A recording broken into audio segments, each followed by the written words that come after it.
मंडळी नमस्कार.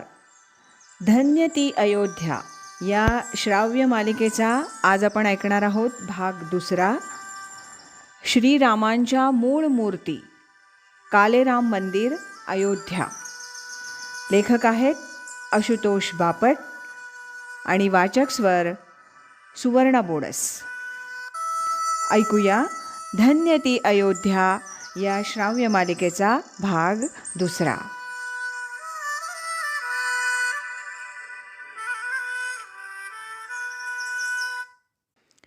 इसवी सन 12व्या शतकात अयोध्येमध्ये बांधलेलं रामलल्लाचं मंदिर पाडण्यासाठी सन 1528मध्ये बाबर आला. त्याने राम मंदिर पाडण्याचा हुकूम त्याचा सेवक मीर बकी याला दिला. त्यावेळी रामाच्या मूर्ती श्रीयुत श्यामानंद सरस्वती या पुजाऱ्यांनी नदीच्या डोहात विसर्जित केल्या. 4 पुजारी गाभाऱ्याच्या बाहेर पहारा देत उभे राहिले. ते 4ही पुजारी मारले गेले. या मूर्ती 1528 ते 1749 पर्यंत डोहात होत्या. सन 1749ला नरसिंहराव मोघे या सत्पुरुषांना साक्षात्कार झाला आणि त्यांनी त्या मूर्ती डोहातून बाहेर काढल्या आणि आज असलेल्या कालेराम मंदिरात प्रस्थापित केल्या. हे एक राम पंचायतन आहे. श्रीराम, सीतामाता, 4 भाऊ आणि पायाशी हनुमान अशा या मूर्ती. प्रभू राम इथे बद्ध पद्मासनात बसले असून त्यांच्या डाव्या मांडीवर सीतामाता आहे. पायाशी श्रीयंत्र असून शेजारी हनुमान आहेत. श्रीयुत मढीकर, श्रीयुत आंबेकर यांनी हे मंदिर सांभाळलं. श्रीयुत मढीकर यांनी हे देऊळ बांधलं. तत्कालीन इंग्रज अधिकारी या देवळात येत असत. देवळाच्या मागे लोक कचरा करत म्हणून देवळाच्या मागची बाजूसुद्धा इंग्रज अधिकाऱ्यांनी देवस्थानला देऊन टाकली. रामजन्माचा उत्सव त्या काळी 50 रुपयात होत असे. दरवर्षी वाण्याकडून उधारीवर सामान घ्यायचं आणि उत्सव करायचा. वर्षभर वाण्याचं कर्ज फेडण्यात जायचं. उत्सवाच्या वेळी पुन्हा कर्ज. एके वर्षी वाण्यानं उधारीवर वस्तू देण्यास नकार दिला. श्रीयुत आंबेकर व्यवस्थापकांनी देवाला ही व्यथा सांगितली. पैसे उभे नाही झाले तर देवळाला कुलूप लावून किल्ली शरयूमध्ये टाकून द्यायचं ठरलं. त्या दिवशी एक बाई देवळात आल्या.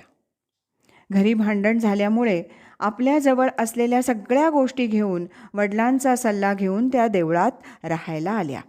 त्या बाईंनी आपल्याजवळचे 1200 रुपये आणि 2 सोन्याच्या बांगड्या रामाच्या सेवेत अर्पण केल्या.